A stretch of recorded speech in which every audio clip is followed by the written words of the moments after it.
Hi, my name is Oliver, and this is a brief introduction to get you started with Stock Performer. In this video, I'm going to cover the most important functionality of Stock Performer to help you navigate the system. But feel free to skip the rest at any point and come back later. You'll also find this video on the Stock Performer YouTube channel. After you've registered for Stock Performer, you're sent to this page, which is called the dashboard. It usually shows you all of the details of your files and sales, but at the moment Stock Performer has no data yet, so at first you need to download your data from the stock agencies. To download your stock data, you need to install a browser plugin. The plugin is a way for Stock Performer to sync our database with the stock agencies without having to ask you for your password. Currently, we support Chrome and Firefox, and in this demo I'm using Chrome, so I can click on the link and it will send me to the Chrome web store. Let's do this just now, where I can download the Chrome plugin. Click. This is in German, but for you it will be in whatever language you're using. So now it's installed, and I can come back to the Stock Performer dashboard. And so this, I'll just reload this. So now the second step is to select all the agencies where you upload and sell your files. In this example, I will select Shutterstock, Dreamstime, let's say Photocase, and Deposit Photos. And then you have to make sure you're logged into these agency websites. If you're not logged in, Stock Performer cannot access your sales. It will then tell you to log in. Reload the dashboard. I can just click on this here. You'll see your download progress on the right-hand side. And the first time you do this, it can take a while until everything is downloaded, especially if you've been a contributor for a long time and already have a lot of files and sales. This might even take hours. But the good news is that afterwards the download will be much faster because Stock Performer only downloads the newest data. So in the beginning, this will require some patience. Sometimes there are error messages because the internet connection is bad or the agency website doesn't respond.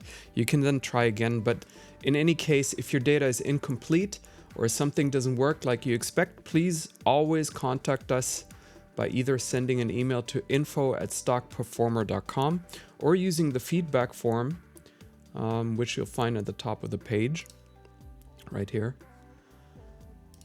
We've been in business for over 10 years, and so far we've been able to help everyone who contacted us. Okay, but I'm gonna skip this step because this is gonna take too long. I'm gonna go right into an account that has data.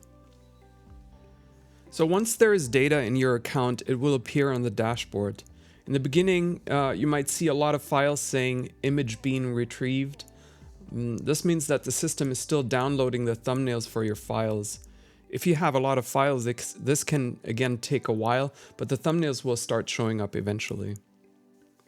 Okay, so now we have our data in the system. I'm gonna go over the main functionality briefly. You'll find more in-depth video tutorials on the Stock Performer YouTube channel.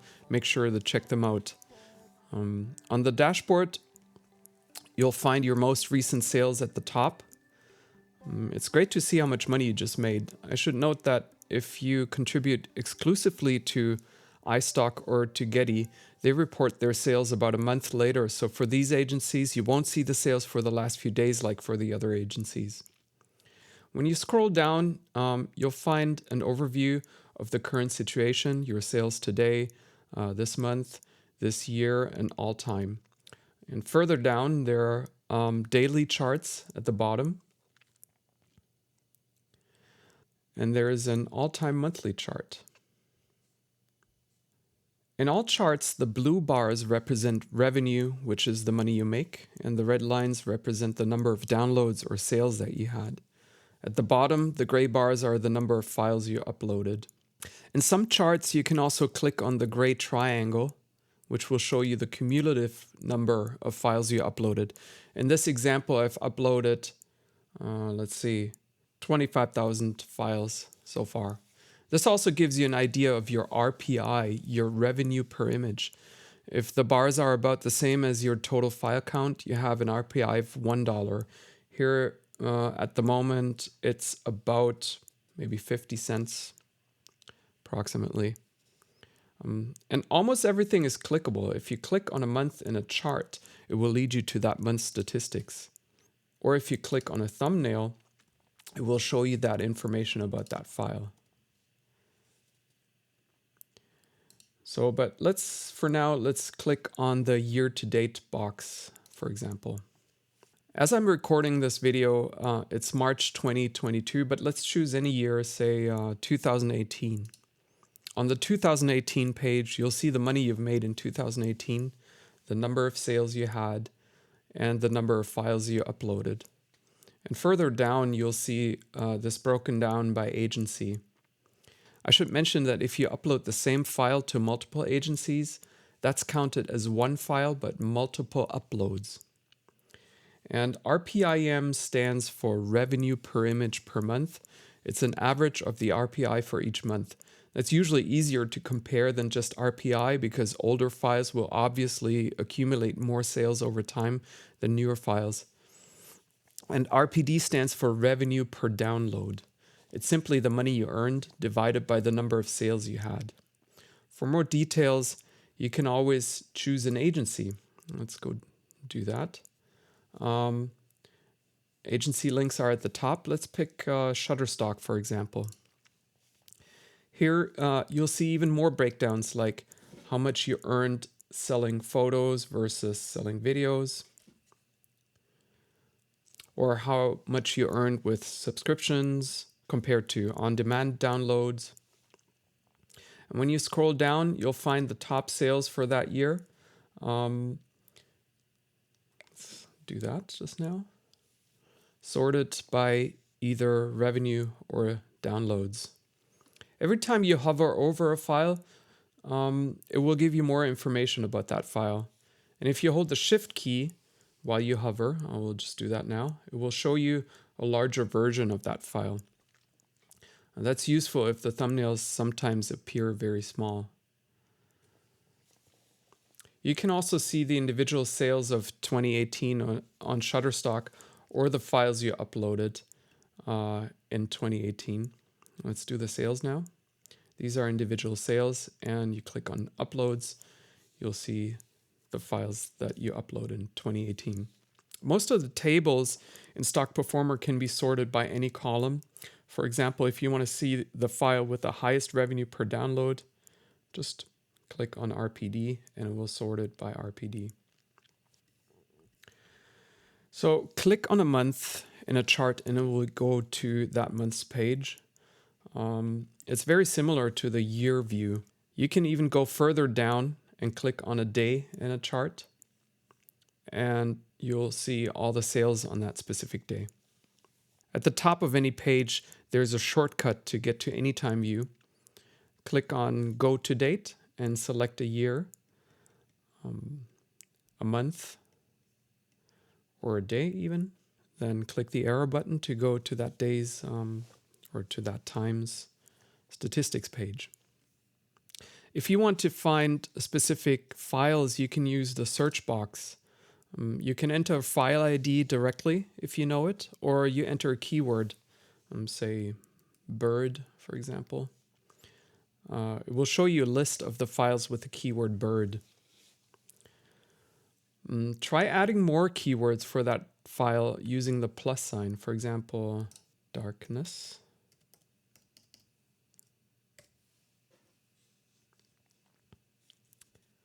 That's useful if there are too many files just for one keyword. When you click on any thumbnail, it will take you to that file statistics. Here we see how this file did on this agency, but there's also an overview for all agencies when you click on the All tab. One of the things that you'll see in a few places is a button that says Edit Agency Mapping. Stock Performer will try to automatically match your uploads across agencies. And when you upload a file to different agencies, it gets a different file ID everywhere. Often it also gets different keywords and titles. And agencies add watermarks and perform color correction on the thumbnails. Stock Performer will try to figure out which uploads are the same based on the thumbnails, but sometimes you'll find that there are small errors or that a match is not found. Here, when you click on Edit Agency Mapping, you can correct those errors by clicking on one of the agencies. Let's do this just now by clicking on, let's say, Shutterstock. You'll be presented with files that have similar thumbnails as the one that you're looking for. Then you can choose the correct file and everything will be updated automatically.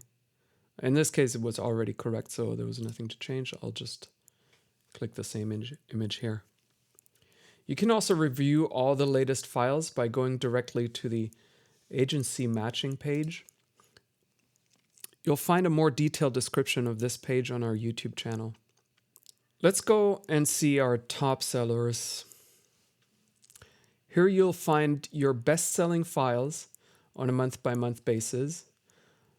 If you hover over any of the thumbnails, you'll see the same files highlighted everywhere, so you can see if there are any trends, like files gaining popularity or becoming less popular over time.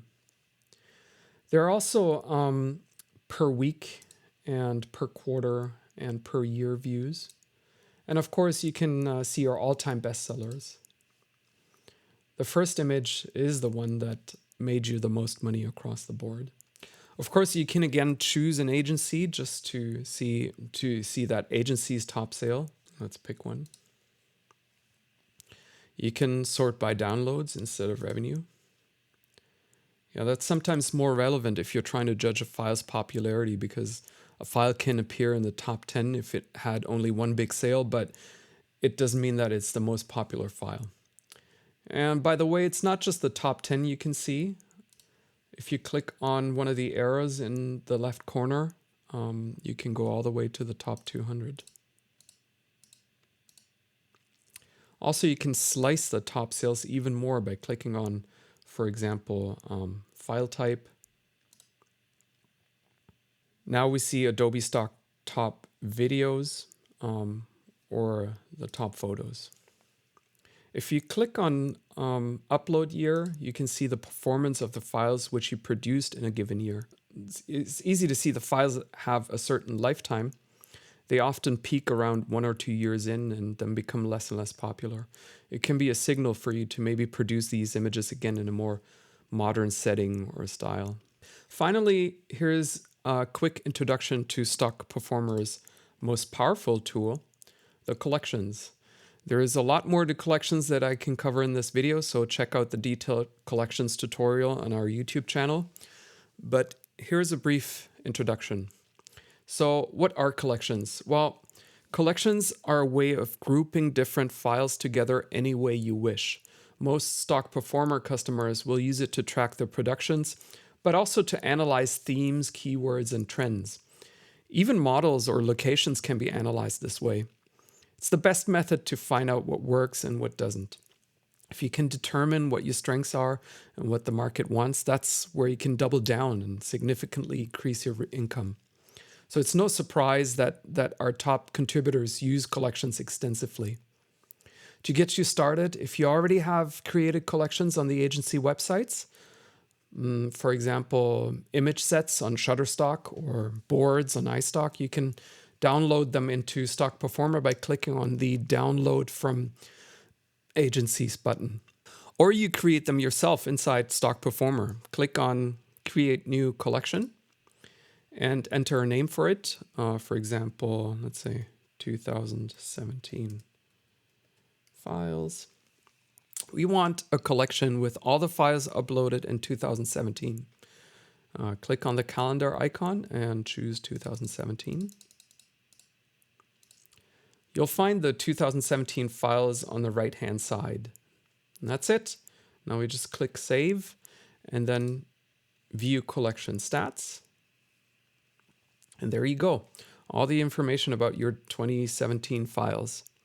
revenue, downloads, number of files you uploaded in 2017, revenue per download, total revenue per image, and STR. STR stands for sell-through rate.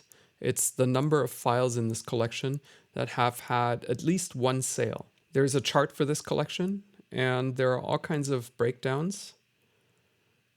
Even your best sellers within this collection, just like in the top sales view. At the top, you can again look at the individual agencies. For example, let's pick Adobe Stock. If you want to know what file type had the highest RPM in 2017, click on RPM in one of the breakdown charts. By the way, if it says unknown, it means that we didn't get that specific kind of information from the agency. Sometimes the agencies don't provide that information. But let's refine this collection. Go back to all, then edit collection. And now we add a keyword, for example, beach. And we only want to see videos. Right now it's just for Adobe Stock, so there's just one file, but if we search on all agencies for the type video, we get more. Okay, let's call this collection 2017 beach videos. Save and view collection stats. And voila, detailed information about our beach videos produced in the year 2017. Let's go back to the collection builder and choose individual files. Imagine in 2017 we had a production in Portugal and we want to analyze that production, so we select all the files we shot there. Whereas before we saved our search query, now we want to create a file-based collection where we manually pick each individual file. Let's do that. Yes, start a file collection. Now pick all the files that should go into this collection.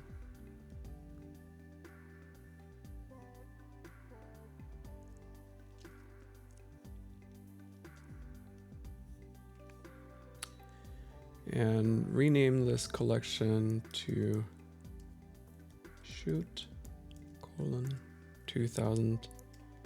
2017 Portugal. Let's just do that. Click on save and view collection stats. There you go. So when you go to the collection overview, which is when you click the collections link at the top and you search for shoot, you'll find the basic information about the collection right there. I'll go ahead and enter the costs I had for this production. $1,850. And now I can see what my profit is for this production. There are not many files in this demo collection, so it's red, but it will appear green if you're making a profit with this production. And also, if you enter these for all of your productions, you can sort the collections table by profit, and that will tell you what your most profitable productions are. Or, for example, sort by RPIM to see your highest grossing themes. So this number is very useful. This is where you can double down and produce more content to maximize your income. Again, there's more to collections, so check out the in-depth guide on our YouTube channel. And that's it for now. Again, if you have any questions or if you need help with anything, don't hesitate to get in touch with us, either by sending an email to info@stockperformer.com or using the feedback form. We usually reply within 48 hours, often much earlier, and we try to help in any way we can. Also, check out our blog for information and interviews with some of our biggest customers, and subscribe to our social media on Instagram, Facebook, Twitter, and of course here on YouTube. The links are all in the description. Thanks for watching, and happy sales, everyone.